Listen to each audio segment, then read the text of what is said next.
Before we start the video, please hit the like button and subscribe to the channel. Thank you. And now, let's go. Story 1. Hashtag I'm leaving this as a warning. I urge you not to attend the wellness retreat in the Pacific Northwest. The cult, or coven, whatever they are, put us under some spell. Their elders spewed something black and nefarious in my girlfriend's mouth. Things got much worse from there. We arrived for our first day at the wellness retreat on the Pacific Northwest coast. We've been looking forward to decompressing from our busy, stressful lives in the city. My girlfriend, Aubrey, signed us up for the chanting ritual and forest bathing sessions, our favorite activities from the mindfulness and meditation package. Our first chanting session at the yurt in the woods was starting soon, so we slipped on our favorite athleisure outfits, tied our hair up, and headed out the door. We reached the signpost near the trailhead and followed the winding path that cut through the cedar, pine, and maple trees. The forest felt ominous, almost threatening. The only sounds came from our feet stomping the fallen leaves beneath us. We navigated further down the path, finally spotting the yurt in the distance. Its walls were held together by intertwining, twisted branches and packed earth. I could see the flickering of warm candlelight dancing across the walls inside the edifice. As we approached, luminaries lined the path into the gaping mouth of the structure, a calm, glowing welcome. The dome was coral blue, contrasting the forest's deep greens and browns. The exterior walls were decorated with paintings and symbols. When we stepped inside, the spiritual guide greeted us. Her piercing, stone-gray eyes peered into mine. It felt like she could read my thoughts and gaze into my soul. She had long, frail hair that fell wildly down to her waist. Her face appeared sunken, almost sickly, and her harsh cheekbones were sharp. She handed us each a cup of tea and requested we drink it before the chanting ceremony began. The contents were a dark, black liquid adorned with gnarled stems and roots. I leaned in to smell the brew and quickly regretted my decision. The stench was putrid, almost nauseating. Aubrey gulped hers down first. I took a deep breath to work up the courage and finally tipped back my cup. It tasted even worse than it smelled. The liquid flowed down my throat like razors and my mouth felt like it was on fire. Should we go in for seconds? I snarkily remarked as I choked it down. Aubrey chuckled a bit out of sympathy. Her face was grimacing and contorted from consuming the concoction as we moved further inside the room to join the other guests. The old woman crept toward the center of the space. Aubrey and I maintained our focus on her as she began chanting in a raspy, monotone voice while she poured some of the rancid black liquid into her bowl. Asterisk, Om Namah Shivaya. Are Mata Sasa. Asterisk, the elder paused for a moment, scanning the room. The air was heavy and suffocating, and her chant felt like a vacuum slurping up the oxygen in the chamber. She raised the ceremonial bowl, extending her arms to the dark sky above, and offered it to the large opening in the structure's ceiling. We invoke you, Mother. Cleanse our souls and consume our burdens. The other guests began rehearsing lines, their bodies swaying slightly to the cadence of the script as if under a spell, crying out, "Oh, Mother, we love you so." Suddenly, a swift breeze drove through the space, extinguishing the flickering candles. A wave of unease came over me. I started to feel nauseous, my vision blurred, and my ears began to ring slightly. I looked over at Aubrey. She was shaking, violently. Her eyes had rolled back in her head, exposing only white. She began foaming at the mouth and convulsing as she crumpled toward the floor. The elder woman leading the ceremony rushed over and crouched beside Aubrey. She leaned in, grabbing Aubrey's face with her spindly fingers. The woman's long, brittle hair created a canopy that engulfed them both. I watched in horror as the elder slowly opened her jaws, the skin beyond her lips tearing at the corners as her maw extended unnaturally wide. She extended her fingers. Her jagged, twisted nails reached into Aubrey's mouth, forcing her jaw open, and began spewing a black secretion down her throat. I tried to scream, tried to move, tried crying out for help. Nothing. My vision was getting blurrier, now a narrow, darkening tunnel. I I tried reaching out to Aubrey again, grasping at the air, but the concoction had taken hold of me. I was sinking further and further from consciousness. Then everything went black. I woke up in bed, my head pounding. The room swallowed all light and sound. I looked out the window, still dark. Glancing at the opposite side of the bed, I saw Aubrey asleep, her chest rising and falling. I took a deep sigh of relief. Aubrey's alive. Feeling dehydrated, I slipped out of bed and went to the kitchen to pour a glass of water. I made my way back to the bedroom, stepping gently not to wake Aubrey. As I entered the room, I felt the air had changed. As I looked toward Aubrey, my glass came crashing to the floor, shattering into dozens of pieces. There in the dark was my girlfriend sitting upright, stiff. Her arms dropped to her sides. Her eyes rolled back again, her pupils disappearing behind her skull. Her mouth gaped open as she stared forward into the darkness. Aubrey asterisk, wake up! Asterisk. I rushed to her side, my bare feet tearing on the shards of glass strewn across the floor. I grabbed Aubrey by the shoulders and shook her, desperately pleading, tears streaming down my face. Aubrey, please, please wake up. No response. I ran to the kitchen to grab a wet towel, trying carefully to avoid the glass on the floor this time. Maybe a cold, damp cloth would wake her. As I returned, she had fallen back into bed, fast asleep. The following morning, Aubrey looked strangely refreshed. There were no longer dark circles under her eyes, and her skin was radiant. She almost appeared younger. Looking closer, I could see her eyes had somehow changed. Instead of rich brown, they were slate gray, the same shade of gray I saw in the old woman's gaze at the chanting. A wave of distress washed over me as we made eye contact. What happened last night? I remember drinking that awful tea. Then everything just went dark. I explained the horrors, everything I saw, the black fluid, all of it. Aubrey looked oddly dismissive, brushing off the nightmare I had just spent the last 20 minutes explaining to her. There must have been something in the tea. We're at a wellness retreat after all. I feel fine, rested even. Come on, let's get ready. Forest bathing starts in an hour. Against my better judgment and pleading, we arrived at a small clearing in the woods near the coast. Waves crashed against the cliffs, and a steady, cool breeze howled through the canopy above. The resinous scent of firs and pines filled the air. Even during the day, the forest was dark and damp here. To our surprise, no one was around. Not a single guest, not even the staff, just the howling of the wind and the waves threatening the cliffs in the distance. Where the hell is everyone? I questioned anxiously. My instinct was screaming to turn around, leave, and never look back. Let's just head back. Something feels off. Aubrey wasn't feeling the same sentiment. I'm sure they'll be here soon. We already came all this way. Let's just wait 10 more minutes. This wasn't like Aubrey. She was typically even more cautious and risk-averse than I was. I shrugged it off, hoping the 10 minutes would pass so we could finally get the hell out of here. The sun had started to fade, casting tall shadows across the floor of the opening in the woods from the towering trees surrounding it.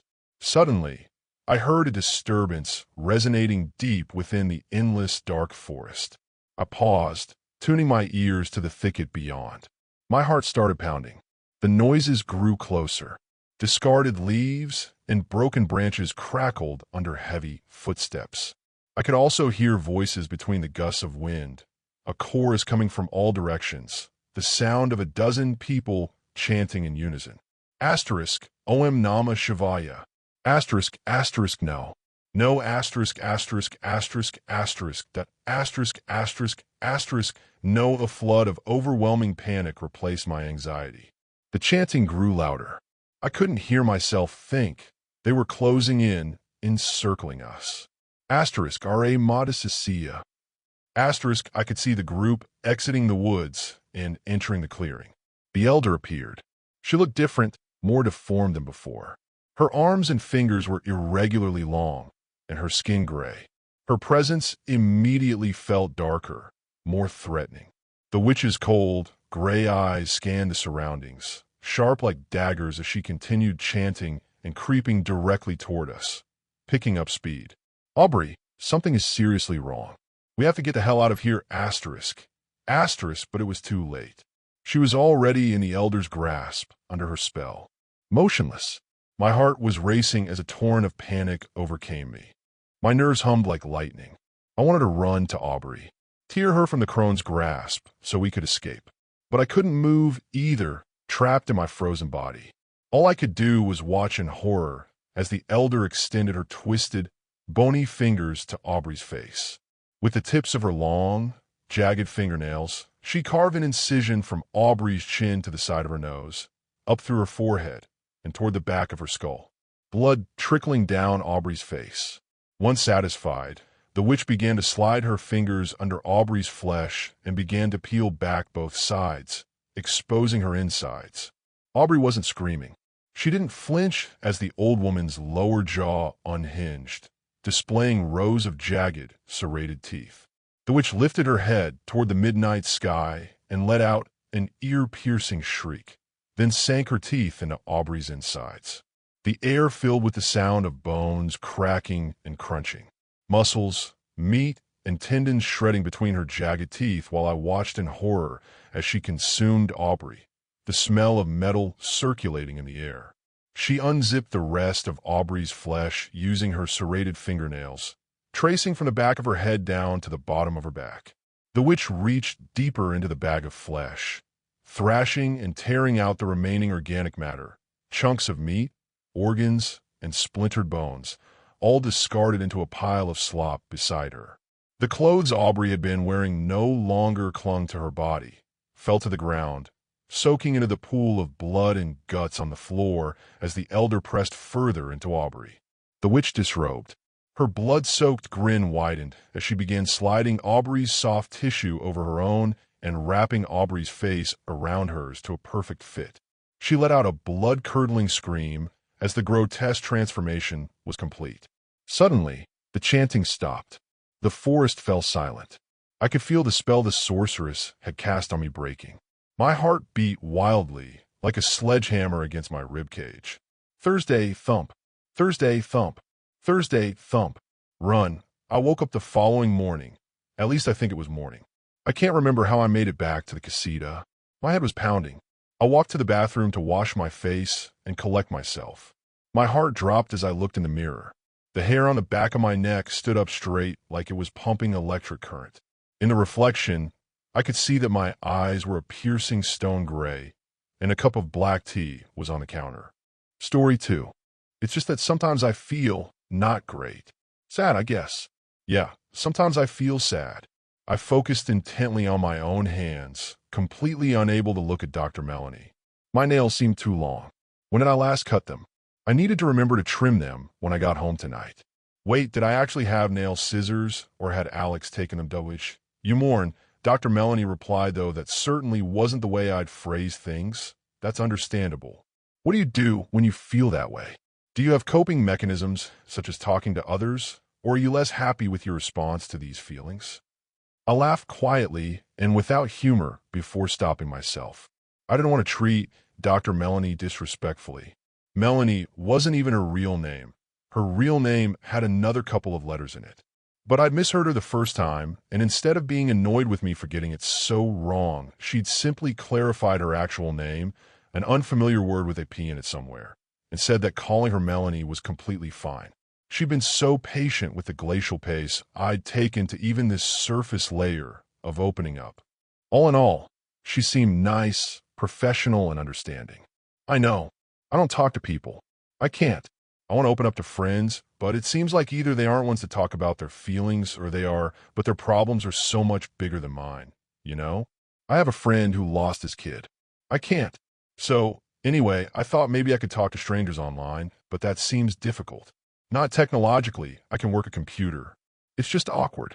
You're the first person I've really talked to. My eyes flicked up to Dr. Melanie, searching her for some sort of emotional response. I think I was looking for judgment.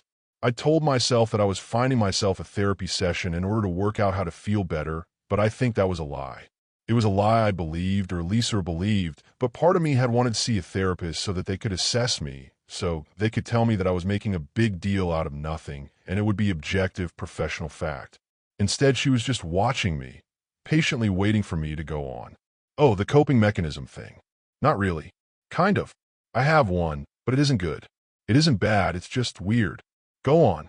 Dr. Melanie encouraged. I don't live nearby. I live outside of town.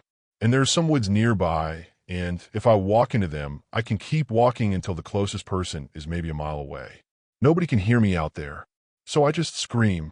With it, I was back to not looking, being able to look Dr. Melanie in the eye, my gaze burning away at the clock on the wall instead. Does it help? I was so ready to be ridiculed that it took me a second or two to process the question. Oh, not really. It seems like it should beforehand, but then I do it, and it seems like it just isn't enough. It seems like I need to be able to scream louder or longer than I can, or need a whole choir to scream with me or something. It doesn't make sense, but it seems like it could help if only I was more. You only have one mouth to scream with. More mouths would help. I laughed again, but it felt a little less constrained than it had earlier. Yeah, more mouths would help. Backslash underscore backslash underscore backslash underscore backslash underscore backslash underscore. By the time I exited my session, I felt a little better, but this improvement vanished almost as soon as I entered the waiting room. There was a woman there, pale and shaking with patches of wetness all over her long sleeve top. The woman could not stop crying. She was quiet, but her eyes were constantly leaking tears that she dabbed away at with the cuffs of her sleeves. See, I thought to myself, asterisk, she has real problems. Not like you. Asterisk, I realized that I'd been staring and hurried away out of the door. The drive home was miserable, a familiar pressure building inside me. Once I got home, I only went inside for a moment before heading out to the woods. I walked so quickly it was almost a run in parts, and listened for a second once I reached my destination. So far, nobody had ever been out walking in the area when I decided to have a screaming session, but every time I was struck with a slight feeling of paranoia. The next thing I did was crazy, I know that. I'm not a crazy person, it just felt right. It felt like it was going to work. I took the pocket knife out from my jacket and unfolded the blade. I wasn't going to use it to hurt myself, not like that. I just thought that if I used it, then it would make me better at screaming. I looked myself over for a suitable location and settled on my left forearm, close to the elbow. Not the wrist, that's for self-harm and suicides, and it wasn't like that. I truly believed that what I was doing was different. I gritted my teeth and let the blade dig itself in. When I pulled the knife away, the result was confusing, to say the least. There was a lot less blood than I would have expected. I hadn't stopped at a shallow depth, so I should have expected there to be a lot of blood, but instead, I'd had paper cuts that bled more. The weirder thing, though, was that I could see something white there. My initial thought was that I'd somehow cut deeply enough to reach a bone, but then I saw the gaps and realized I was wrong. Well, partially wrong. Teeth are bones, right? The wound gaped and then ungaped. It's a mouth, I realized, but it's not quite. I ran my finger over the 4 visible teeth. It's not done. I let my knife widen the corners of this new mouth, stopping when I reached flesh. It's a ludicrous sentence because the whole fucking thing should have been flesh, but there you have it. There is a point both ways where the blade would suddenly feel more resistance and pain would shoot from the area as if I was actually being cut, and I knew that meant that the mouth was finished. I just stared at it first. There were no lips, but the teeth looked normal, and when it opened slightly, I was sure I saw a tongue in there. But I didn't do all of this just to stare at the mouth, I realized. I took a deep breath that I felt in my arm as well as my throat, and then I went for it. Once the screaming had concluded, I was shocked how much better it felt. Not how much better I felt, but the screaming itself felt so much closer to making me feel better today than it had any time previously. I walked back with my hand over my new mouth, worried that somebody would notice it if they somehow passed by. I would need a long sleeve shirt next time, I reasoned. Or perhaps I should pick a different part of myself to open. Backslash underscore backslash underscore backslash underscore backslash underscore backslash underscore backslash underscore. The world was a little blurry for a while as I followed my strange new form of self-improvement. I don't think I'm ever going to remember what happened in that period aside from those moments that happened within the woods. I know, from the evidence I've collected since then, that I continued to work from home. I also know that this work was below my usual level, though thankfully not bad enough that it got me fired. There's something else I know about that time, too. something I almost never realized at all. It was a stupid game that first made me suspicious of Dr. Melanie. It had had some big update that I didn't have room for on my phone, so I went through to see what could be deleted. That's when I found the recordings. I'd always intended to record my sessions with Dr. Melanie so I could play them back and write down any advice from them at a future date. It wasn't alarming to see one recording labeled therapy, but what shocked me was that there were 8 of them. That can't be right. I muttered to myself, but the more I thought about it, the more sense it made. Some of the details of the sessions didn't make sense if there'd been only one. I thought I remembered looking at a clock during my only session, but I can also clearly recall entering that same room on my first session and being surprised that the only objects in the room were 2 chairs, no clock, no desk, no tissues that I'm sure were there later. The waiting room had had different people in too. I never seen more than one person waiting there. But if that was true, then how could I so clearly remember different figures? Hell, the more I thought about it, the more I remember wondering why they had a waiting room that large when, aside from the receptionist, I'd only ever seen one person or nobody waiting whenever I'd left. I opened one of the recordings at random, only avoiding the first one. Asterisk, do you mourn? Dr. Melanie's voice asked. Asterisk, I mourn. I'd apparently replied. Asterisk, when you scream, is it enough? Asterisk, no. Asterisk, it will be soon. You need more mouths. Asterisk, that was the complete recording. It seemed like some of the earlier ones were longer, but the more recent ones were all under a minute. What the hell? Also, did her comment mean that she knew about the mouths? Was she the one doing this somehow? Her voice had sounded wrong. It was the same voice I remembered, but there was too much of it, almost as if there were multiple Dr. Melanies speaking at once. A helpful alert on my phone informed me that I should leave for therapy in 10 minutes, an alert that I had presumably set myself. A quick glance showed that I had also set myself alerts and reminders for the 8 previous sessions. Perhaps the most concerning thing was that today's session was labeled Last Therapy Session. Oh, fuck that, I told myself. Who the hell would go to see Dr. Melanie, knowing what I knew? Unfortunately, wondering who'd be stupid enough to see her was the very thought that made me realize I had to go. I hadn't been the only person seeing Dr. Melanie. She might not have many patients, but I'd definitely seen others waiting for my session to be over so that they could go and talk about their own problems. Was she doing the same thing to them? If she was, would they be any more likely to remember it than I had been? My new mouths didn't like to be covered, but I switched my shorts and t-shirt for the most loose-fitting items I could find that would hide them all. A glance at my watch told me that the time I had spent changing clothes and convincing myself to leave meant I was now running late for my session, but it wasn't as if I was actually heading there to receive therapy. I had to protect Dr. Melanie's other patients from whatever it was she'd been doing to us. I drove as fast as I could to her office.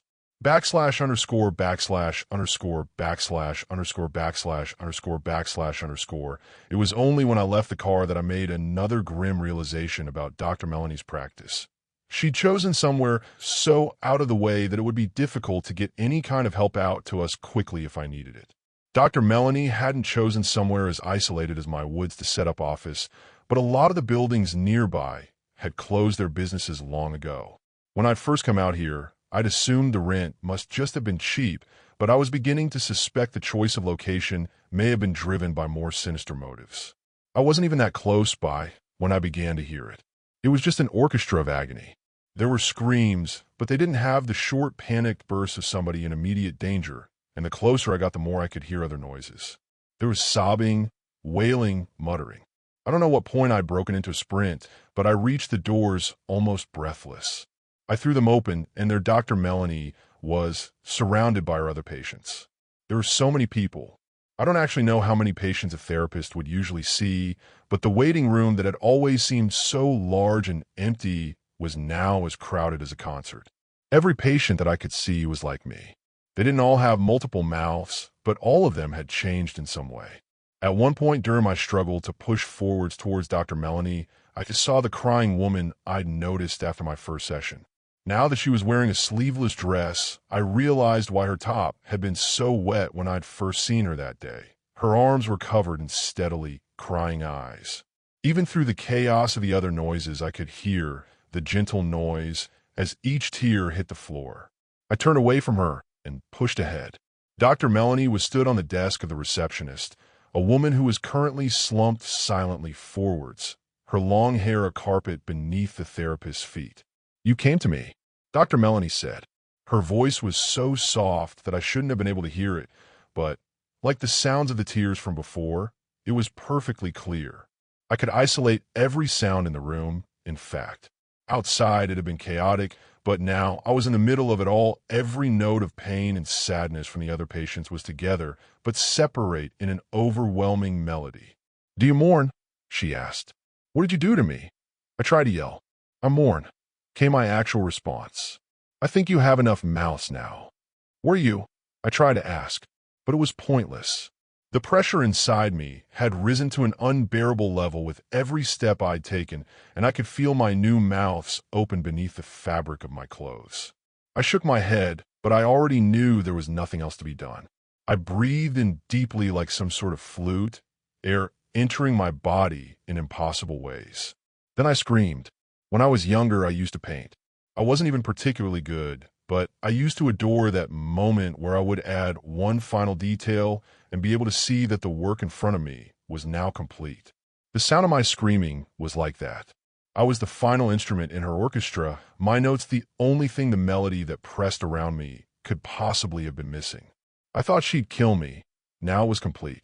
That would have made both more and less sense than what actually happened, I suppose. Dr. Melanie forced her fingertips into the fabric of her loose dress part way down her abdomen, just below her high belt. When her fingers were in as deeply as they could go, she pulled them out to the sides and tore not just the fabric, but herself. There was no skin below that dress, no blood when she ripped herself open. All I can remember seeing is a dim glow that got brighter and brighter as the sound was sucked from the room. It felt like it was the silence that knocked me to the floor, but really, I suppose, it was the effort from all of the screaming. Or maybe it was shock, I don't know. When I sat up, I realized I was hardly in the minority and that more of us were lying or sitting and standing. "Did you see where she went?" I croaked painfully at the man to my right. He shook his head, "No," and I pulled myself more upright, then used the desk to help myself stand. There was a man stood behind the desk, holding the receptionist's head in his hands. Like me, he had been covered with mouths moments ago. Now the only thing unusual about his appearance was the blood on his arms, and it didn't seem like much of that was his. "Alive?" I asked, my widened eyes on the receptionist's empty ones. I didn't receive an answer, but there was no real need for a reply. Now her head had been lifted. I could see the slit across the receptionist's neck, just as clearly as the man whose hand currently supported the woman's chin. He pulled away sharply, and her head slammed back to the desk with a clunk. From the other side of the room, I heard the door open as someone left. It felt wrong, but I couldn't blame them. Some hushed conversations took place, and more left. I couldn't take my eyes off the dead woman. Somebody tapped my shoulder, and I turned to see the woman with the eyes. She only had a normal amount of eyes now, though. Both her and the man by the desk had small cuts where their more unusual features had more recently been. "You need to leave," the woman said, "both of you." I didn't move. "She's dead, and none of us can explain this. Once everyone's gone, I'll delete all of your contact details from the laptop and call somebody. I'll say I just came to my appointment and found her like this. They might not believe me, but it's the best we've got. Fuck, she's not logged in. Well, given that I'm not a hacker and the police will definitely be able to get inside, that one of you should just take it with you. Probably for the best anyway. A computer at a reception with no client details would look suspicious. No laptop could mean the killer stole it or something. Wait. Her eyes scanned the room for something, and then she ran to grab a blue cardigan that somebody had left on one of the chairs. "You," she said at the man behind the desk. "Use this to get the worst of the blood off you. It won't get all off, so don't touch anything until you're clean or far away. It will have both of your DNA on it, so do something smart with it when you get home.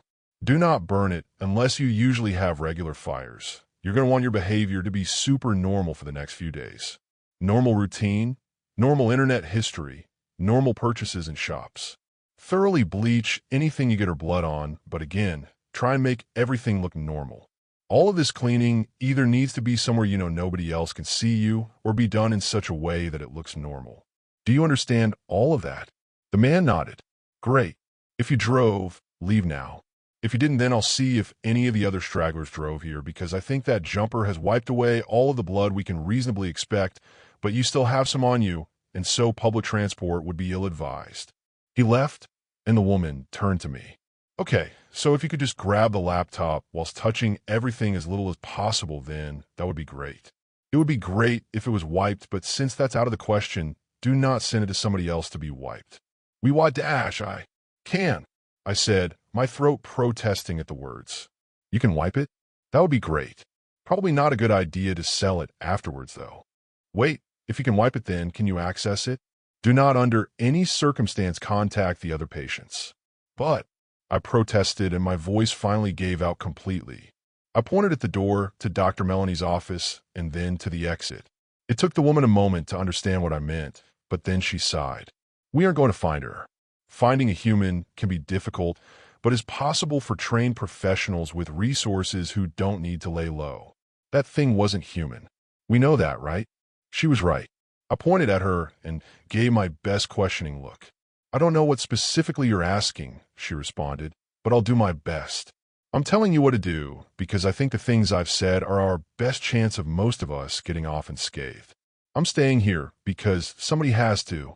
I don't know what will happen to me, but I'm hopeful that they won't believe I did anything either. I couldn't tell if she was lying on this last point. Even if she was, there was nothing I could do about it. If I stayed here too, then there would just be two of us arrested. I carefully unplugged the laptop and took it home.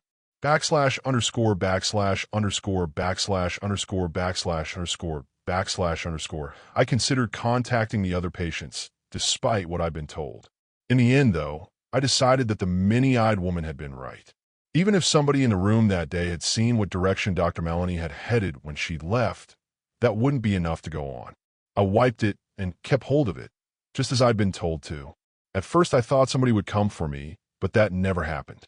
For a few months, I was focused on making sure that my life looked normal, so that whoever investigated me would have nothing suspicious to find. I didn't miss any work, and I met up with my friends when they asked to hang out so that I would look normal. Eventually, I accepted that I wasn't a suspect. Cautious research doesn't confirm whether anybody was charged in relation to the receptionist's death, but it doesn't seem anybody thinks I'm connected. I tried to look Dr. Melanie up, but I couldn't figure much out. The website I'd initially used to request a therapy session, a website that never claimed to be connected to her personally, but to connect people in our area with therapists, disappeared when she did. Searching the address of the office doesn't show any businesses being there in recent years, therapists or otherwise. I tried listening to the recordings on my phone to get a better idea of how to spell her surname, but they're all wrong now. Every one of them only has my words, with spaces where I know for a fact she was replying to me. It took months for the shock of it all to wear off, and once it did, I had a different problem. That old familiar pressure built up inside me again, but now the thought of screaming disgusted me and terrified me. I couldn't go out and yell in the woods after the things that yelling had put me through. So I tried something new. I poured myself a drink, a little whiskey for what's to come. I searched online for a community who might believe what I'd gone through, no matter how strange, and I found one. This community, in fact. I took a longer sip of my drink and stretched my wrists. Then I began to type https://www.reddit.com/r/leavesandink. Story 3. I don't really know how to phrase it. This thing has been unsettling me, terrifying me for a while now, and I can't keep it bottled up anymore. I live alone in an apartment, well, let's just say an older part of town, a bit rundown maybe. I won't say exactly where because of the rules here, and frankly, because I'm already scared enough. My apartment is on the 3rd floor. My balcony and my bedroom window look out over the street and directly at an old, abandoned house on the other side. It's been sealed up for years. Nobody goes in, nobody comes out. The windows are broken, the main door is padlocked shut, and the whole place just radiates decay. This whole thing started about maybe 3 or 4 months ago. Like usual, I was staying up a bit late on the balcony, maybe having a smoke or cup of tea before heading to bed. One night, I noticed a silhouette standing on the roof of that abandoned house. At first, I didn't process it, couldn't quite make it out. It was pretty dark, but the streetlights cast enough illumination over the area. I focused a little harder. No, that was definitely a person. A man standing there. I was immediately confused. This house is locked up tight. No one ever goes near it. We'll be climbing onto its roof. And how? My first thought was maybe it was just some local kids messing around. But this man was standing perfectly still, not moving at all. And, stranger still, he was looking up at the sky. His head was tilted back as if he were stargazing, or I honestly don't know what he was doing. I watched him for about 5 minutes. He didn't budge, stood there like a statue, gazing upwards. He looked completely ordinary, by the way, wearing normal clothes, pants, and a shirt or t-shirt, hard to tell exactly from the distance and in the dim light. His build was average, not particularly large or thin. But what was strange and unsettling, apart from his presence there, was that I couldn't see his face at all. His head was tilted back at such an angle that no matter how I tried, I could only maybe make out his chin and the back of his hair. I felt a little uneasy, went inside, locked the balcony door, and went to sleep. The next day, I'd mostly forgotten about it. Until that night. Around the same time, I stepped out onto the balcony, and there he was, standing in the exact same spot, in the exact same pose, looking up at the sky. This time, I felt a genuine sense of dread. Who was this? What was he doing every night on the roof of a locked, abandoned house? And why did he just keep staring at the sky like that? I didn't sleep well that night. My mind kept racing. Maybe a burglar scouting the area? But there's nothing to steal in that ruin. Maybe someone mentally unwell? Maybe someone. I didn't know. The next morning, on my way to work, I made a point of looking closely at the abandoned house. No sign of anyone. The door was still padlocked. The windows were still broken. No indication that anyone had been coming or going. This became a pattern. Every single night. The same man, the same spot on the roof, the same posture, looking up at the sky. He never missed a night. He became a part of my nightly routine, a deeply unsettling part. Sometimes I'd go out onto the balcony specifically to see if he was there. Other times, I'd avoid the balcony altogether, staying in my room, terrified to even glance out the window and find him standing there. I started to feel real anxiety. This wasn't normal. I began asking around the neighborhood, subtly. I went down to talk to Mr. Henderson, the superintendent of my building, an older guy who's lived in the area forever. Hey, Mr. Henderson, can I ask you something? Sure thing. What's up? That abandoned house across the street. Does anyone ever go up on its roof at night? Mr. Henderson looked at me like I had two heads. The roof? What roof? That place is a wreck, son. Been boarded up for more than 20 years. Nobody can get up on that roof, anyway.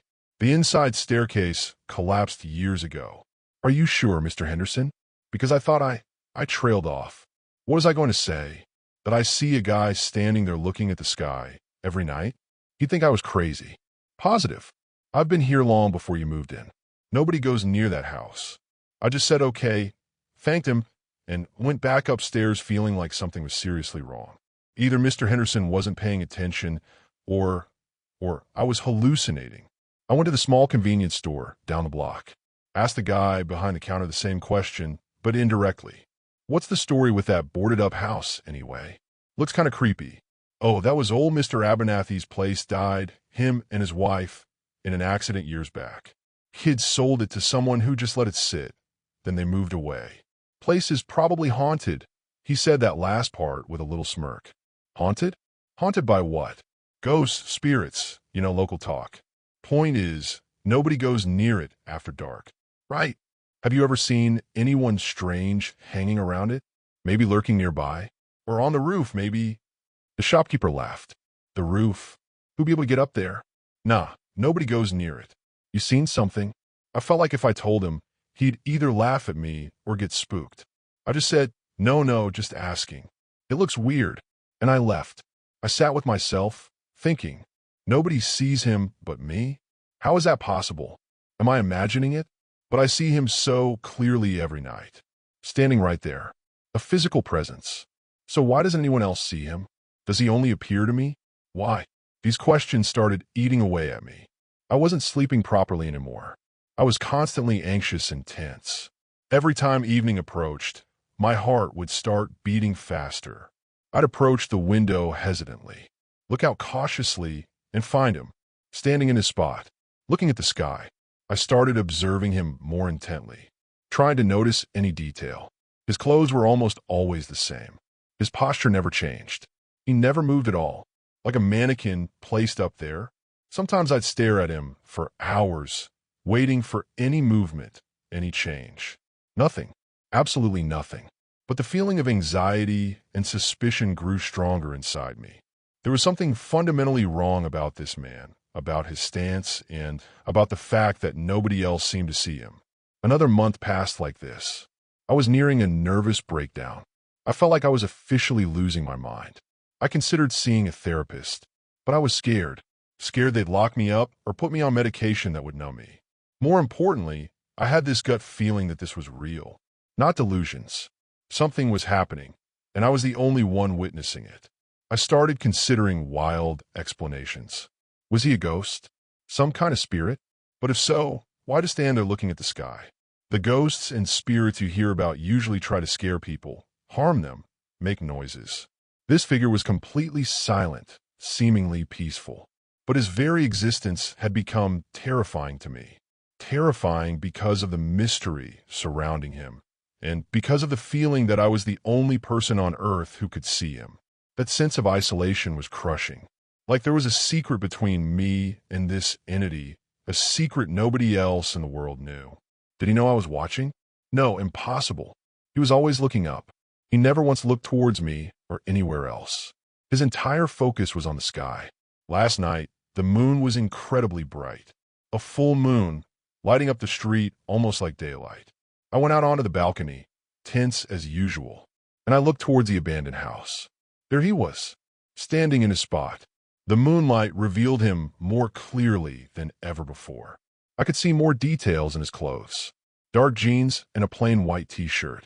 His hair seemed dark, maybe a bit thick, but his face still couldn't see it. Head tilted sharply upwards. In that moment, I don't know what came over me. Maybe it was desperation, maybe temporary insanity, maybe just the overwhelming need to break this stalemate and find out the truth. I found myself looking around the balcony. There were a few loose bricks and stones piled in a corner, left over from some old building repairs nobody ever cleared away. The demon of curiosity, or maybe madness, whispered to me. If I threw something near him, would he look? Would he move? Would I finally know if he was real and not just a figment of my stressed-out mind? But then, if he was real and nobody else could see him, that was an even bigger problem. But I wasn't thinking logically anymore. I just wanted any reaction, any proof. I bent down, picked up a smallish stone about the size of my fist. My heart was pounding like a drum against my ribs. My hand was shaking. I looked at him again, still standing there, looking at the sky, lost in his celestial contemplation. I took a deep breath, raised my arm, and threw the stone. I wasn't trying to hit him, of course. I aimed it so it would land on the roof beside him, just to make a sound, hoping he'd turn. I watched the stone arc through the moonlit air, like it was moving in slow motion. It landed with a soft thud on the rooftop of the abandoned house, maybe a yard or two away from where he stood. In that instant, everything stopped. The ambient sounds of the street faded from my ears. The breath caught in my chest. My entire focus locked onto him. For the first time in months, he moved. But he didn't move the way I expected. He didn't quickly lower his head to investigate the source of the sound. No, his head lowered with agonizing slowness. A terrifying, unnatural slowness, like the neck of a machine turning on rusty gears. Degree by degree, centimeter by centimeter, his head descended and began to turn towards me, towards my balcony. My heart felt like it was going to stop. I wanted to scream and run and hide, but my body was frozen in place. I couldn't move, couldn't tear my eyes away from him. His head completed its turn until it was facing me directly. And for the first time in months, I saw his face, or what should have been his face. In the shadows beneath his previously raised head, there weren't distinct features. But there was something else. something that made my blood run cold and my knees buckle. His eyes. His eyes were glowing, not just reflecting the moonlight. No, they were emitting a strong, white light, like two small, intense flashlights aimed directly at me. A cold, terrifying light, devoid of any life or expression. Just pure white light pouring out from where his eyes should be. The moment my gaze met his, or met the light emanating from his eyes, I felt an electric shock surge through my entire body. Raw, primal terror, unlike anything I had ever known. A feeling that this entity wasn't just strange or mysterious, it was dangerous. Extremely dangerous. I don't know how my legs carried me. I found myself scrambling back into the apartment like a madman, slamming the balcony door shut, rattling down the blinds, pulling the curtains closed. I ran to the front door, checked that it was securely locked. I went around to every window in the apartment, shutting them, closing all the curtains. I was breathing heavily, my heartbeat echoing in my ears. Sweat drenched me, and I was trembling like a leaf. I ended up sitting in the middle of the dark living room, hugging my knees to my chest, shaking uncontrollably. My mind couldn't process what I'd seen. Those glowing eyes, that wasn't human. That wasn't natural. That was something else entirely. Something I'd been watching for months, thinking it was unaware, or I hoped it was unaware. After some time, I don't know how long, maybe an hour or more, with fear completely paralyzing me, I started to calm down just a little. But the terror didn't leave. I decided I had to look again. I had to know if he was still there or if he'd left. Maybe what I saw was a hallucination brought on by extreme fear and stress. I crept towards my bedroom window with extreme caution. I opened a tiny sliver of the curtain, just enough to see out without being seen. My heart started hammering again. I looked towards the roof of the abandoned house. Nobody. The roof was empty. The spot where he always stood showed no trace of him. I felt a momentary wave of relief, immediately followed by a much larger wave of dread. Where did he go? Did he vanish? Did he come down? But how could he come down when the house was sealed? My eyes scanned the area around the abandoned house, and suddenly, I caught movement. Not on the roof of the abandoned house. No, on the roof of the building next door to mine. My neighbor's building, in the same row as my apartment block. Much, much closer. My stomach dropped. It was him, the same man, the same clothes, standing with the same stillness. But this time, he wasn't looking at the sky. He was looking directly at me, standing on my neighbor's roof, which is practically adjacent to my building, his face turned directly towards my apartment window. And his eyes, they were still glowing with that same cold, terrifying white light. As if he knew exactly where I was peering from behind the curtain. As if he was saying, I saw you, and I know you see me, and I know where you are. I yanked the curtain shut instantly and stumbled backward, feeling nauseous. The terror I felt in that moment was exponentially worse than the initial fear. Before, he was a distant, mysterious entity. Now, he was a terrifying entity, close by, aware of my existence and aware of my location. It's my fault. I'm the one who drew his attention. With my stupid, impulsive action, throwing that stone, I made him look at me, made him discover me. He was just standing there, minding his own business, looking at the sky, and nobody noticed him but me, and like an idiot, I was watching him. Now he's the one watching back. But his gaze says it's not just watching. I've been holed up in my apartment for 2 days now. I don't open windows or the balcony door. All the curtains are drawn. I'm afraid to even get close to any opening to the outside world. I ordered food delivery and opened the door terrified, peering frantically down the hallway. I can't sleep. Every time I close my eyes, I see that white light pouring from his eyes, staring at me. I can feel him. I feel like he's still out there, standing on the neighbor's roof, waiting for me to make a mistake and open a curtain, waiting for me to show myself. I feel his gaze penetrating the walls. I don't know what to do. Call the police? Tell them what? There's a guy with glowing eyes standing on my neighbor's roof staring at me? They'll think I'm on drugs or certifiably insane. Who can I tell? Who would believe me? I wrote all this down here because I feel like I'll go crazy if I keep it inside. Maybe someone here has gone through something similar. Maybe someone knows what this could be. Any explanation? Any advice? I'm so scared. Scared of what comes next. Scared that he won't just keep standing there looking. I feel like this was just the beginning, and that what I did, open a door, I'm not remotely prepared to deal with. I think I hear faint footsteps on the stairs outside my apartment door right now. No, I must be imagining it. There's nothing there, right? I have to go now. I need to turn off the lights and stay quiet. Please, God, help me. Story 4. There's a black spot in my refrigerator. I'm not a germaphobe or have OCD or whatever, but for whatever reason, it's disturbing me. I had to pull out all of my leftovers, eggs, and half-used condiment from a shelf and pile them onto my counter. Now, there's a desolate section in my refrigerator with a single black spot on the back wall staring at me. I scrubbed it with a sponge. Still a spot. I wiped a disinfectant wipe. The spot unrelented. I grabbed just about every cleaning tool I had and proceeded to assault the spot. The spot prevailed. I began to wonder what the hell caused this spot. Was it a prank? It couldn't have been a permanent marker. Who'd take the effort to remove all of my food and reach all the way to the back wall of the fridge just to make a little spot to annoy me? I live alone with my cat, so I have no suspects. The entire interior of the refrigerator was impeccably clean except for that black spot. Maybe it's mold? I looked up online on how to remove mold from a refrigerator. An AI overview gave me the following. To remove mold from a refrigerator, unplug it, empty it, and thoroughly clean all surfaces with a solution of vinegar, baking soda, or a diluted bleach solution. Rinse and dry all surfaces, then deodorize with baking soda or lemon wedges. Seems easy enough. Well, it wasn't really that easy enough.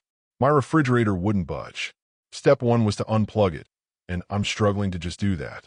So I figured, what the hell, and skipped that step. I grabbed some vinegar and baking soda from the cupboard. It brought back childhood memories of making a dumb volcano for class. Who knew you could use them together as a cleaning solution? I mixed them together in a spray bottle, and it erupted everywhere. I frantically screwed in the spray nozzle with what little solution was left in the bottle. Hopefully this works. I walked back to my refrigerator and opened the door. Did the black spot get slightly bigger? I shrugged it off and began to spray the classroom volcano solution onto the spot. It started to foam up around it. I let the white foam linger for a bit as I decided to heat up some leftover pizza while I waited. I didn't want to put my food to waste. I grabbed a few slices from the pizza box and threw them in the microwave for a couple of minutes. As it spun around in the microwave, I looked back into the refrigerator. The white foam turned black and appeared to harden. What the hell? I quickly grabbed a sponge and tried to scrub it off. It had a weird texture to it as I felt it through the sponge. It resembled a hollow, ceramic-like shell with hundreds of tiny holes around it, almost like a really dry sponge or coral. This is weird. I don't know if I'm just seeing things, but it seems to be slowly growing. I really didn't know what to do now, so I decided to put the eggs and condiments into the bottom drawer of the refrigerator, the furthest away from the growing black coral tumor, and shut the door. It's 10:17 p.m., and I decided the next course of action was to call some sort of specialist in the morning. My cat rubbed against my leg. It's his dinner time, so I headed into the cupboard and grabbed a can of food for him. As he ate, I began to stare at the refrigerator. Is it weird to have an ominous feeling from a refrigerator? I headed to bed. The refrigerator can wait until morning. It's not like it'll run off or anything. As I shut my eyes, all I could imagine was the black spot. My eyes seemed to intently magnify into it. A black void surrounded by a white emptiness. The refrigerator's hum amplified into my ears. The void began to extrude like a foamy bubble. Little black dots spawned in a ring formation around it like ants or TV static. It began to spread as it spun in circles around the tumorous black growth. My eyes shot open, my hands in a cold sweat. I glanced at my phone. It was 12:58 a.m. I turned on my bedside lamp only to see something that made me wish I was just dreaming. My bedroom wall was breathing. The gentle rhythm of my breathing synced with the subtle expansion and contraction of the plaster. It was a slow, deliberate pulse, like a hidden lung inflating and deflating behind the paint. My heart hammered against my ribs, a frantic drumbeat against the eerie stillness of the room.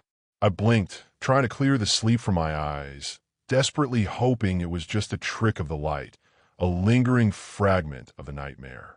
But it persisted. The wall, a solid, inanimate object, was alive. Terror, cold and sharp, pierced through my grogginess. I scrambled out of bed, my bare feet hitting the cool wood floor. As I moved, the breathing seemed to intensify, the undulation becoming more pronounced. It was as if the wall was reacting to my movement, aware of my fear. I backed away slowly, my gaze fixed on the unsettling rhythm. The black spots from my dream flashed in my vision, and a horrifying thought took root. What if the spot in the refrigerator wasn't just growing in the appliance, but through it? What if it was spreading, infecting my home? My cat, usually a sound sleeper, rose from the foot of the bed, his back arched, a low growl rumbling in his chest. His eyes, wide and reflecting the dim lamplight, were fixed on the wall. He saw it too. A new sound joined the breathing, a faint, wet scratching coming from within the wall. It was a delicate, skittering sound, like tiny claws dragging across a damp surface. The breathing quickened, and the scratching grew more frantic, more insistent. I had to see. I had to know. My hand trembled as I reached for my phone to turn on the flashlight. The light cast long, dancing shadows across the breathing wall, highlighting the subtle shifts in its surface. Then, a small crack appeared. A thin, jagged line snaked across the plaster, following the rhythm of the unseen movement behind it. The scratching intensified, becoming a frantic tearing. More cracks spiderwebbed across the wall, and a wet, squelching sound emerged. My breath hitched in my throat. Something was trying to get out. The largest bulge on the wall began to darken, the paint seeming to absorb the light. A familiar blackness bloomed, spreading like ink in water. It was the same impossible black as the spot in the refrigerator, but now it was seeping into my bedroom, alive and growing. The scratching reached a fever pitch, and with a sickening, tearing sound, the plaster finally gave way. A hole, jagged and black, opened in my wall, and from within, something reached out. It wasn't a hand, not exactly. It was long and slender, the color of dried blood, with too many joints and far too many fingers, each tipped with a sharp, obsidian nail. It writhed and flexed, testing the air, and a faint, sweet, sickly odor wafted from the opening. My cat hissed, a guttural sound I'd never heard before, and darted under the bed. I stood frozen, my phone clattering to the floor, my terror paralyzing me. The thing in the wall began to pull itself through the hole, its movements jerky and unnatural. More of its elongated body emerged, glistening and segmented like some monstrous insect. Its head, when it finally appeared, was a smooth black orb with no discernible features, save for a single, pulsing white that seemed to focus directly on me. The breathing I'd heard from the wall now came from this creature, a wet, rattling sound that echoed the nightmare in my refrigerator. The black spot had found a way out, and it had brought something with it. My stomach churned. I thought I felt the need to throw up, but my stomach was empty. My hunger pangs amplified tenfold, a gnawing emptiness that mirrored the void in the creature's gaze. It wasn't just a physical hunger, it was a deep, primal craving and need for something I couldn't name. Its emptiness was contagious. The creature took a step, its multi-jointed limbs clicking against the floorboards. The white dot on its head intensified, and I felt a pull, a sickening invitation into the darkness it represented. The refrigerator's hum, which had faded into the background, now roared in my ears, a deafening drone that vibrated through my bones. The black spot wasn't just in the kitchen anymore. It was here. It was in the walls. It was coming for me, and at that moment I remembered. I forgot the pizza in the microwave. My own breath hitched, mirroring the creature's wet rattle. The air in the room grew colder, a deep, bone-chilling cold that had nothing to do with the late hour. The sweet, sickly odor intensified, now laced with a metallic tang that made my eyes water. Another sound joined the symphony of dread, a low, guttural hum emanating from the black orb of the creature's head. The white dot pulsed faster, and I felt a pressure building behind my eyes, a silent scream trapped in my skull. Then, the refrigerator hum, which had been a background drone, suddenly spiked, a violent, erratic buzzing that seemed to vibrate through the very foundations of the house. The light from the open refrigerator door in the other room flickered and died, plunging the apartment into near darkness, save for the faint glow of my phone on the floor and the unsettling luminescence of the creature's single white eye. The creature took another step, closer this time. I could see now that its segmented body wasn't insect-like, but composed of countless tiny black filaments, writhing and shifting like a living shadow. As it moved, small black dots, identical to those I'd seen in my dream, drifted from its form and dissipated into the air. My cat, emboldened by some primal instinct, or perhaps just desperate to escape the suffocating dread, darted from under the bed and streaked towards the bedroom door.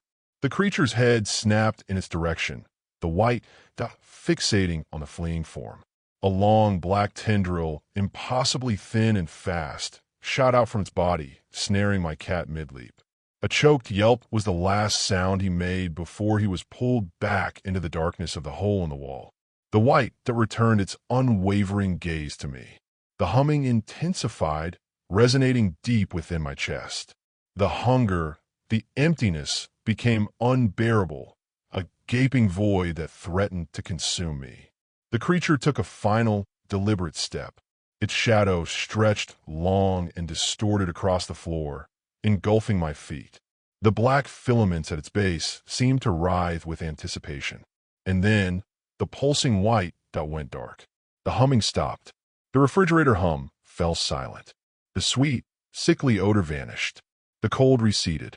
The creature stood motionless, a silhouette against the jagged hole in the wall. For a moment, a sliver of desperate hope flickered within me. Had it stopped? Then, slowly, impossibly, the black orb of its head began to rotate. It turned a full 360 degrees, the smooth, featureless surface reflecting the faint light from my phone. And as it completed its rotation, a single, new white dot appeared on the opposite side. It was still watching, and somewhere, deep within the silence, I thought I heard the faintest of sounds. A wet, anticipatory clicking, like something savoring a meal it had only just begun. The black spot hadn't just come out of the refrigerator. It had brought the refrigerator with it. And now I was inside. It's dark and cold, my body shivering and my eyes welling up in tears. This has to be a nightmare. I blindly crawl forward as I reach around for my phone. My right hand's knuckle knocked against something hard. A spinning light moved violently ahead of me. My phone. I scrambled up to the phone and grabbed it. The shining light revealed a long corridor of white, glossy walls. My phone still worked. My body shook as I crawled a few inches forward on my knees. I looked around me for any sign of the black spot. Nothing. I began to feel a slight vibration around me for a few seconds, and then I heard a click, and now silence. I frantically looked around me, swinging my phone light everywhere. I need to find a way out. The silence was more terrifying than the humming had been. It was a pregnant silence, heavy with an unseen presence.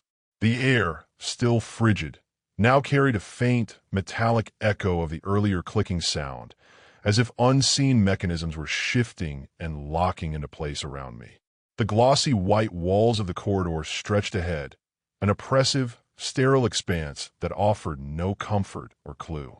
They seemed to absorb the light from my phone, reflecting nothing back, making the passage ahead look endless and unknowable. There were no doors, no seams, no discernible features, just smooth, unbroken white. I pressed my ear against the wall, straining to hear anything beyond the frantic thumping of my own heart. Nothing, just a deep, unsettling stillness that hinted at something immense and dormant surrounding me. My breath hitched as I noticed a subtle discoloration spreading across the pristine white wall directly in front of me. It started as a faint grayness, like dust particles gathering, but it was growing, darkening, and swirling in impossible patterns. It was the blackness, but diffused like a shadow bleeding into the light. Panic clawed at my throat. It wasn't just in a refrigerator anymore. It wasn't just in the walls. It was here, in this strange, silent place. As the grayness intensified, the air began to vibrate again, a low thrumming that resonated in my teeth. The clicking sound returned, closer this time, a series of sharp, precise snaps that seemed to be coming from within the walls themselves. It sounded like locks engaging, or perhaps teeth snapping shut. The blackness on the wall emerged, forming indistinct shapes that writhed and shifted like ink in water. And then, a single, familiar white dot appeared within the swirling darkness, its cold luminescence piercing the oppressive white. It was watching me. Still, the vibrations grew stronger, and the clicking became a rapid, rhythmic succession. The glossy white walls began to subtly pulse, mirroring the breathing I had witnessed in my bedroom. The corridor seemed to be constricting, the air growing thick and heavy. I stumbled backward, my hand instinctively reaching out to the wall behind me for support. My fingers brushed against something cold and slick. I turned my phone light downwards. Embedded in the pristine white was a row of small, perfectly circular indentations. They were black, impossibly black, and arranged in a precise, unsettling pattern. And as I watched, one of them began to slowly dilate, opening like a tiny, lidless eye. More of the black circles began to open, each one fixated on me. The clicking intensified, and a new sound emerged from the walls. A soft, wet sighing, like something exhaling with terrible anticipation. The corridor wasn't just a hallway. It was a throat. And the black spots, they weren't just spots. They were waiting, and I was walking deeper inside. Escape wasn't a concept that seemed to exist in this place. The smooth, unyielding walls offered no openings, no cracks to exploit. The ever-watching black eyes provided no hint of exit, only a chilling anticipation. Desperation clawed at my reason, but a primal instinct for survival, however futile it seemed, took over. I had to move. Staying still felt like waiting to be consumed. Clutching my phone, I began to run down the white corridor, the beam of light shaking wildly in front of me. My footsteps echoed strangely in the oppressive silence, each sound feeling amplified, as if alerting whatever lurked in the walls to my frantic flight. The black eyes embedded in the walls tracked my movement, their gaze unwavering. As I ran, more of them opened, until the walls on either side were lined with rows upon rows of silent, black observers. The wet sighing intensified, a chorus of anticipation that seemed to emanate from the very structure of this place. The corridor stretched on, impossibly long. There were no turns, no intersections, just the endless white and the countless black eyes. It felt like running on a treadmill in a nightmare, expending all my energy, but going nowhere. Ahead, the blackness in the wall intensified, swirling and solidifying. The single white dot pulsed faster, and the humming, faint at first, began to build again, a low, resonant drone that vibrated in my bones. The corridor began to narrow, the smooth white walls pressing in on either side. I could feel the subtle undulation against my shoulders, the breathing of this monstrous place becoming more pronounced, more insistent. Then, the clicking started again, closer than ever. It seemed to be coming from directly behind me, a rapid, rhythmic snapping that sounded like teeth grinding. I risked a quick glance over my shoulder. The blackness on the wall behind me was extruding, forming a long, slender shape that writhed and pulsed. And at its tip, a single obsidian nail glinted in the beam of my phone light. The corridor was closing in. The eyes were watching. Something was pursuing me. Escape wasn't an option. Survival was a rapidly dwindling possibility. All that remained was to keep moving forward, deeper into the belly of the beast. My phone's battery was draining much slower than I thought it would. The clock says it's only 1:13 a.m. Time seems to be running slower the deeper I go. Where was this corridor taking me? Am I dead? Is this limbo? What I know for sure is that I can only go in one direction, and that's forward. If I stop for long enough, I have the unnerving feeling that the pulsating black void will impale me with its lone, long, sharp tendril that's following me ever so slowly. Thank God I can type all this while I walk. I did have thoughts of calling someone for help, but who would believe me? Even if they did, what could they do? What does my apartment look like?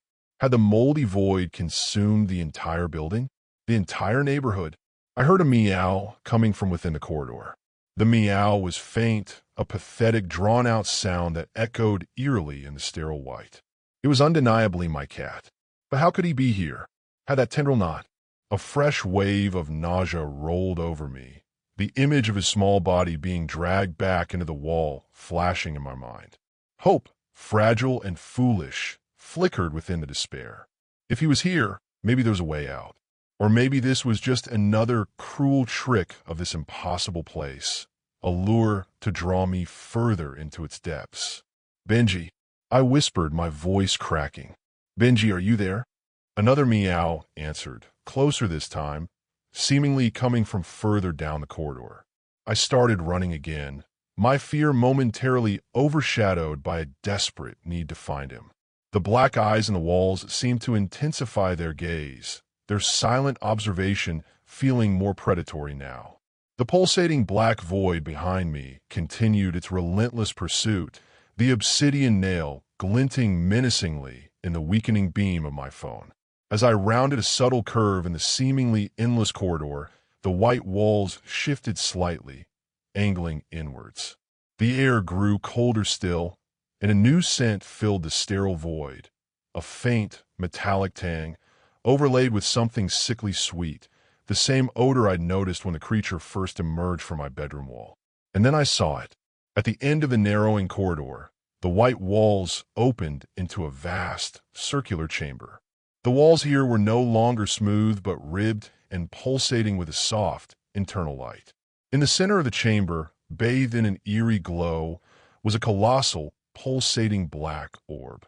It was easily the size of my entire apartment, its surface covered in a network of writhing black filaments and countless open, black eyes.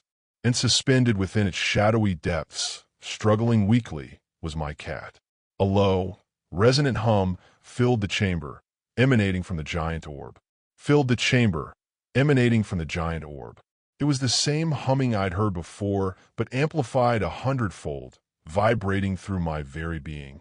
The single white that I'd seen on the smaller creature now manifested as a swirling vortex of light on the surface of this colossal entity, its gaze all-encompassing, all-knowing. The black void that had been pursuing me detached itself from the wall and floated into the chamber, its long, sharp tendril twitching. It moved towards the giant orb, its movements subservient, almost reverent. Understanding crashed down on me, cold and absolute. This wasn't limbo. This wasn't a nightmare. This was the source. The black spot, the breathing wall, the creature.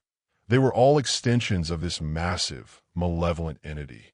And the refrigerator, it wasn't just a gateway. It was a part of it. The giant orb pulsed again, and the humming intensified.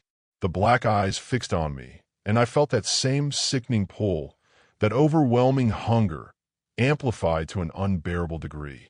This wasn't just about consuming my apartment or my neighborhood. It wanted everything. It wanted me. My phone slipped from my numb fingers and clattered to the floor, its light casting a weak beam on the pulsating walls. I was trapped. There was no escape. This corridor hadn't been leading me away from the horror. It had been leading me directly to its heart.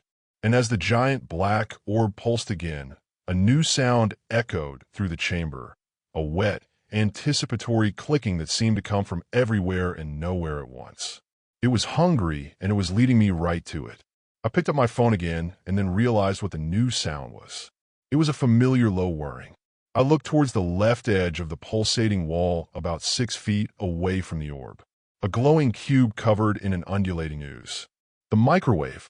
I could faintly see the timer on it through the wiggling, slimy ooze. Its clock ticking down so slowly. It had been running this entire time. This has to be the longest 2 minutes I've ever seen. Now it says it has only 16 seconds left, but that could take hours. The longer I stared at the timer, the slower it went. It took me a few moments to realize that the black eyes all over the walls were also staring at it as well. I shook my phone light around. The eyes looked back at me for a moment. The timer ticked down. Wherever they looked, time slowed. I began jumping and waving my light around. A myriad of eyes looking up on me. I had a plan. I needed to distract as many eyes so that the microwave would finish cooking. I know it sounds crazy or stupid, but what if it was just hungry for the pizza? Wouldn't I be dead and eaten already if it wasn't? I had to at least try. The whirring of the microwave, a sound so mundane, was now the only beacon of potential salvation in this terrifying abyss. The undulating ooze covering it seemed to writhe in sync with the pulsating walls, a grotesque parody of cooking food. 16 seconds. Each tick of the digital timer felt like an eternity, stretched and distorted by the countless black eyes fixated upon it. My frantic waving of the phone light was the only thing that seemed to momentarily draw their attention away, their gaze shifting from the glowing cube to my desperate flailing. The colossal black orb in the center of the chamber remained still, its swirling white vortex of an eye seemingly observing everything, a silent, malevolent overseer. The smaller black void with its obsidian tendril hovered nearby, its movements mirroring the subtle pulses of the larger entity. My heart hammered against my ribs, a frantic rhythm against the slow, deliberate ticking of the microwave timer. Could this truly work? Could this cosmic horror be appeased by lukewarm, leftover pizza? The thought was ludicrous. It was the only sliver of hope I had. With a renewed surge of adrenaline, I began to move more erratically, leaping and spinning, casting the beam of my phone light across the pulsating walls. Hundreds, maybe thousands, of black eyes swiveled to follow the light, their attention momentarily diverted from the agonizingly slow countdown. Each second felt like a lifetime. The timer blinked. 15, 14. The whirring of the microwave seemed to grow louder, a defiant hum against the oppressive silence of the chamber. The black void with the tendril twitched, its attention flickering between my movements and the glowing cube. The colossal orb remained impassive, its swirling eye a vortex of unknowable intent. 13, 12. My muscles screamed in protest, my movements becoming jerky and uncoordinated. But I couldn't stop. The fate of my cat, my apartment, perhaps even more, rested on these absurd, desperate actions. 11, 10. A low growl rumbled from the direction of the pursuing black void. Its obsidian nail flexed, a clear sign of its growing impatience. 9, 8. The pulsating walls seemed to constrict slightly, the soft internal light intensifying. The air grew thick with anticipation. 7, 6. My phone light flickered, the battery finally beginning to succumb to the prolonged use. Panic flared anew. 5, 4. The black eyes on the walls seemed to multiply, their gaze more intense, more focused on the glowing microwave. My frantic movements were losing their effectiveness. 3, 2. The whirring of the microwave reached a fever pitch. The ooze covering it bubbled and shifted more violently. 1. A loud ping echoed through the chamber. The whirring stopped. The ooze on the microwave stilled. The timer on the display went dark. Silence descended once more, heavier and more profound than before. All the black eyes, including the swirling vortex of the colossal orb, were now fixed on the silent, glowing cube. I held my breath, every nerve in my body screaming. Had it worked? Had my insane gamble paid off? Then, slowly, deliberately, the colossal black orb began to rotate. Its countless eyes remained fixed on the microwave.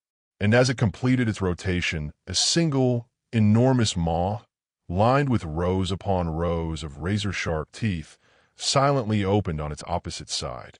And all the eyes were now looking at me. It was do or die. I dashed towards the microwave, my hands sliding around its ooze-covered exterior, trying to find the open button. It was steaming hot. I grabbed the edges of where the microwave door would be and frantically pulled. Black slimy tendrils were holding the door shut like 100 rubber bands. I tugged and tugged, I looked behind me as I was pulling. The black orb's groups of eyes parted as its mouth slipped into position.